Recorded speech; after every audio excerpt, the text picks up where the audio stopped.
करीब 22 साल का एक लड़का बड़ा उदास था, परेशान था, सोचने पर थोड़ा मजबूर था। तभी वो अपने दोस्त के सामने जाता है। इतनी उदासी उसके दोस्त ने कभी देखी नहीं थी। दोस्त पूछता है कि तुम कुछ थोड़ा परेशान से लग रहे हो, कुछ ऐसा लग रहा है जैसे कुछ सोच रहे हो। वो कहता है कि मेरी गर्लफ्रेंड ने मुझे बुलाया है मिलने के लिए, समझ नहीं आ रहा है कि जाऊं कि नहीं जाऊं। जब इस तरह की बातें आती हैं तब उसका दोस्त कहता है कि तुम्हें जाना चाहिए, अगर बुलाया तो कोई बात नहीं है। वो कहता है लेकिन जाने से पहले तुम्हें कुछ प्रोटेक्शन लेने की जरूरत होगी। प्रोटेक्शन यानी कि अगर उस लड़की के साथ तुम्हारे कुछ ऐसे संबंध बनते हैं, कहीं ऐसा ना हो कि वो प्रेग्नेंट हो जाए। साथ ही उसने जब इस तरह की बात की, उसने कहा मैंने तो अपनी जिंदगी में कभी इस तरह की बात की नहीं है। तब वो उसे सलाह मशवरा देता है कि क्यों ना तुम कुछ ऐसी गोलियां लेके जाओ जिससे क्या तुम्हारे अंदर पावर, ताकत और ज्यादा आ जाए। इस तरह की बात सुनने के बाद उसने कहा मुझे तो कोई जानकारी है नहीं। तभी कुछ जानकारी वो लड़का जुटाता है, जुटाने के बाद गोलियों का इंतजाम करता है और इंतजाम करने के बाद चला जाता है। लड़की के साथ वक्त बिताने का मौका मिलता है, लेकिन वो नहीं जानता था कि जिस लड़की के साथ वो इस तरह का काम कर रहा है, घिनौना कृत्य कर रहा है, शायद उस लड़की का ये आज आखिरी दिन हो सकता है। क्योंकि उस लड़की के साथ जो उसने ये सब किया, उस लड़की की तबीयत इतनी ज्यादा खराब हो जाती है और खराब होते ही तबीयत लड़की की मौत हो जाती है। अब इस लड़की की मौत की सूचना न केवल उस गांव में थी बल्कि आसपास के इलाके में फैल जाती है। और जहां जहां तक अखबार, टेलीविजन या फिर सोशल मीडिया के माध्यम से लोगों को पता चलती है, तो लोगों को यकीन नहीं हो रहा था कि वो 20-22 साल का वो लड़का आखिरकार इतना घिनौना कृत्य कैसे कर सकता है। आज की कहानी ये कई संदेश भी देगी और ये बताएगी भी कि कुछ भी करने से पहले हजारों बार सोचने की जरूरत है कि आप क्या करने जा रहे हैं और क्या नहीं करने जा रहे हैं। आदाब, नमस्कार, सत श्री अकाल। मैं उस्मान सैफी। आज की जो सच्ची घटना मैं आपको सुनाने जा रहा हूँ, ये सच्ची घटना है उत्तर प्रदेश के जिला कानपुर की। कानपुर शहर का एक थाना लगता है शिवराजपुर, और बात कर रहा हूँ 14 दिसंबर 2024 की सुबह के आसपास का वक्त रहा होगा, 7 या 8 बजे होंगे। परिवार के लोग एक शादी समारोह से वापस लौटकर जब घर पे आते हैं तो अपनी ही बेटी को बार बार आवाज लगा रहे थे, लेकिन बेटी की तरफ से कोई रेस्पॉन्स नहीं आ रहा था, इसलिए घर वाले थोड़े परेशान हो जाते हैं। आखिरकार घर के हर हिस्से को देखते हैं, तभी उनकी नजर पहुंचती है बेड पर। वहां जाकर देखते हैं तो बेटी बेड पर लेटी हुई थी, लेकिन उसके तन पर एक भी कपड़ा नहीं था, वो एकदम निवस्त्र लेटी हुई है। तभी परिवार के जो जेंट्स पर्सन हैं वो पीछे हट जाते हैं। लेडीज उसकी यानी कि उस लड़की की माँ उसके पास जाती है और पास जाने के बाद उस बेटी को उठाने की कोशिश कर रही थी, लेकिन वो जैसे बेसुध लेटी हुई है, उसे इस दुनिया की बिल्कुल कोई फिक्र ही नहीं है कि कोई उसे इस अवस्था में अगर देखेगा तो क्या सोचेगा। उस लड़की को जब जगाया जाता है तो वो जगती ही नहीं है, और जब उसके हाथ पकड़े जाते हैं तो हाथ में उसकी ऐंठन मची हुई थी। यानी कि उसका जो शरीर था, जिस अवस्था में पड़ा हुआ था, ठीक वैसे ही स्थिति उसके शरीर की बन जाती है।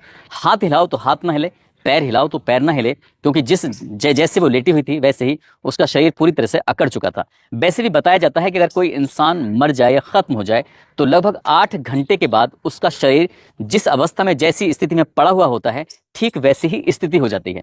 परिवार की इस बेटी को देखने के बाद हर किसी की आंखें खुली की खुली रह जाती हैं, सोचने पर मजबूर हो जाते हैं। माँ भी रोने लगती है, परिवार के बाकी लोग भी रोने लगते हैं, और इस रोने पीटने की आवाज़ें जो आसपास के घर थे वहां तक भी सूचना पहुंच जाती है। तभी लोग इस रोने की आवाज़ सुनने के बाद मौके पर पहुंचते हैं। तभी उस लड़की को किसी चादर से, किसी चीज़ से ढक दिया जाता है, और इसी बीच में कोई व्यक्ति पुलिस को फोन कर देता है। पुलिस को जैसे ही सूचना मिलती है कि यहाँ पर इस तरह की कोई घटना हो चुकी है, क्योंकि परिवार के लोगों को भी लग रहा था कि ये घटना कोई सामान्य घटना नहीं है, जरूर कुछ ना कुछ हुआ है। बेटी नग्न अवस्था में क्यों पड़ी हुई है? परिवार के सदस्य ज्यादातर लोग सब के सब शादी समारोह में गए थे, आखिरकार कपड़े इसके किसने उतारे होंगे? तभी इसी स्थिति को जानने के लिए आखिरकार पुलिस मौके पर पहुंचती है। पुलिस ने जब आने के बाद फोरेंसिक टीम, पुलिस जब इस मामले की जांच पड़ताल में जुट जाते हैं, उस लड़की के जो लाश होती है उससे कब्जे में लेते हैं। ये लड़की 12वीं क्लास की छात्रा होती है, उम्र लगभग उसकी 17 साल के आसपास होती है। परिवार के लोगों से पूछा जाता है कि तुम जब ये घर में अकेली थी तो तुम लोग सब कहाँ गए थे? उन्होंने कहा कि कानपुर देहात का एक गांव लगता है असालतगंज, वो उस शादी समारोह में शामिल होने के लिए गए थे। बेटी से भी कहा था कि बेटी तुम भी शादी में चलो, लेकिन बेटी ने शादी में चलने से इनकार कर दिया था। अब जैसे ही बात गांव में फैल जाती है तो इस घर का, इसी परिवार का जो बेटा है, उसका घर थोड़ा दूर पड़ता है। उसके बेटे की वाइफ वो भी आती है, और आने के बाद वो कहती है कि मेरी 5 साल की बेटी तो इसके साथ ही रात को रही थी। तब उस बेटी से पूछा जाता है तो बेटी कुछ बताने में असमर्थ हो रही थी। अब पुलिस की जो फोरेंसिक टीम है, वो फोरेंसिक टीम मामले की जांच पड़ताल में जुट जाती है। घर के हर एक छोटे से छोटे हिस्से को तलाशा जाता है, ये देखने के लिए कहीं कुछ ऐसी चीज मिले जिससे कि पता चल सके कि आखिरकार इस लड़की के साथ कुछ गलत जो हुआ है, ये किसने किया है और क्यों किया है। तभी पुलिस को एक रैपर मिलता है, और उस रैपर की जांच पड़ताल की जाती है तो पता चलता है कि वो रैपर एक गोलियों का रैपर है, और उसमें जो गोलियां आती हैं वो किसी भी व्यक्ति की सेक्स पावर को बढ़ाने के काम आती हैं। इस तरह की गोलियां पुलिस वालों को बड़ा आश्चर्य होता है, और जब घर परिवार के लोगों से बातचीत की जाती है तो इनसे पूछा जाता है कि तुम्हारी लड़की का किससे मेल मिलाप है, किससे बात करती है, क्या यहाँ कोई जबरदस्ती आ सकता है? क्योंकि अब उस लड़की के उस लाश को कब्जे में लेकर जब पोस्टमार्टम के लिए भेजा गया था तो उसे देखकर भी नहीं लग रहा था जैसे उसके साथ किसी ने जबरदस्ती की है, जैसे उसे किसी ने मारा है, पीटा है, कुछ भी इस तरह का फोर्सफुल इसका काम किया है।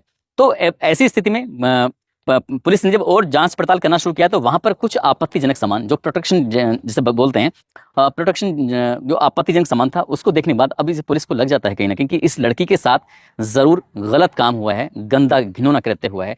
5 साल की बच्ची से जब पूछा जाता है प्यार से, दुलार से कि बेटा तुमने किसी को आते जाते देखा है, तब उसने कहा था कि हाँ मैंने एक लड़के को देखा है। 5 साल की वो बच्ची बता देती है कि एक लड़के कौन है, कहाँ से आया है, इसके बारे में कोई जानकारी नहीं थी।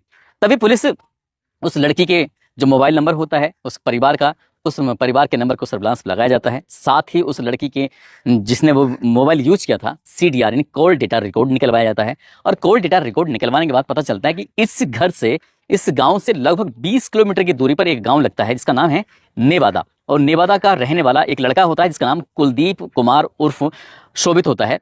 तो उस लड़के से पुलिस अब संपर्क करती है, पुलिस उसको पूछताछ के लिए हिरासत में लेती है। उससे जब बातचीत करती है तो शुरुआत में जिस तरह से होता है हर कहानी में कि पुलिस को देखकर उसने तरह तरह की बातें बनाना शुरू कर दिया, लेकिन पुलिस ने जब उस लड़के से अपनी तरह से पूछताछ करना शुरू किया है तब उसने चौंकाने वाली बात बताना शुरू कर दिया। दरअसल वो कहता है कि इस लड़की से उसकी मुलाकात सोशल मीडिया के माध्यम से हुई थी, यानी कि फेसबुक पर ये बातचीत किया करते थे, एक दूसरे से संपर्क में आते हैं, दोस्ती हो जाती है, दोस्ती गहरी हो जाती है, ये रिश्ता प्यार की तरफ बढ़ जाता है। इस लड़की ने कहा था कि 13 दिसंबर 2024 को उसके परिवार के लोग, वहीं कानपुर देहात का एक गांव लगता है, सभी के सब लोग शादी समारोह में शामिल होने के लिए जाएंगे, इसलिए एक मौका है, अगर तुम चाहो तो आ सकते हो। लेकिन लड़की ने किसी को इस बात पर शक ना हो इसलिए वो अपने भैया के पास जाती है और भैया के पास जाने के बाद कहती है कि जो बेटी है वो बेटी को मेरे पास भेज दो, वो मेरे साथ ही सो जाएगी, आज मैं आज अकेली हूँ। उसने कुछ इस तरह के किसी को शक ना हो और वो लड़का रात के 8:30 बजे के आसपास आता है। कुलदीप कुमार आने के बाद उस लड़की के साथ वो संबंध बनाने के लिए, जो पहले से उसके दिमाग में खुरापाती चल रही थी, उसने गोलियां खाता है, प्रोटेक्शन लेता है, उसके बाद उसके साथ वो शारीरिक संबंध बना रहा था। लगभग 8:30 बजे से कहानी शुरू होती है और सुबह के लगभग 3:15 का वक्त हो जाता है। लेकिन इस 7 घंटे के अंतराल में उस लड़की के तन पर कोई कपड़े नहीं थे। हालांकि इस बीच में उस लड़की को ठंड जरूर लगी थी। जब ठंड लगी तो चूल्हे पर आग जलाई जाती है ताकि उसे तपाया जा सके, लेकिन इसके बावजूद भी उसने उसको कपड़े नहीं पहनने दिए और उसके साथ वो ऐसे ही गंदा और घिनौना कृत्य उन गोलियों के असर की वजह से काफी देर तक ऐसे ही करता रहा।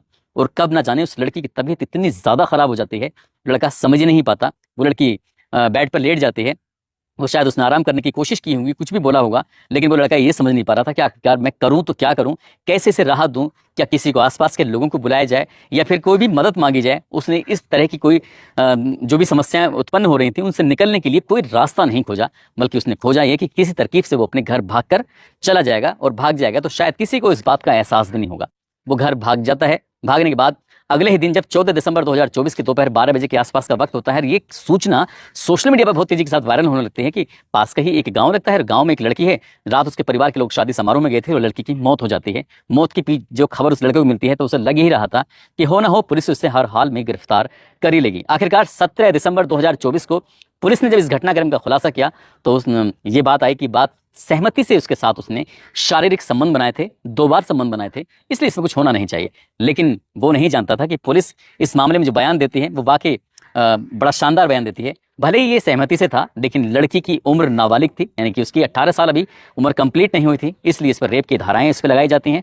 साथ ही उस पर पोक्सो एक्ट भी लगाया जाता है। लड़के को गिरफ्तार कर लिया जाता है और गिरफ्तार करने के बाद उसको जेल भेज दिया जाता है। जहां जहां तक ये कहानी, जहां जहां तक ये खबर फैलती है, वहां वहां तक लोगों को यकीन नहीं हो रहा था कि आखिरकार वो 17 साल की लड़की जो कक्षा 12 में पढ़ रही थी, उसको अपने करियर के बारे में सोचना चाहिए था। वो कहाँ इस सोशल मीडिया के झमेले में पढ़ने के बाद एक लड़के से दोस्ती कर बैठती है, और दोस्ती भी कुछ इस तरह की जब घर कोई नहीं होगा उस वक्त वो किसी को अपने पास बुलाएगी और उसके साथ इस तरह से जो भी होगा, जो होता है वो वाकई वो भयानक होता है।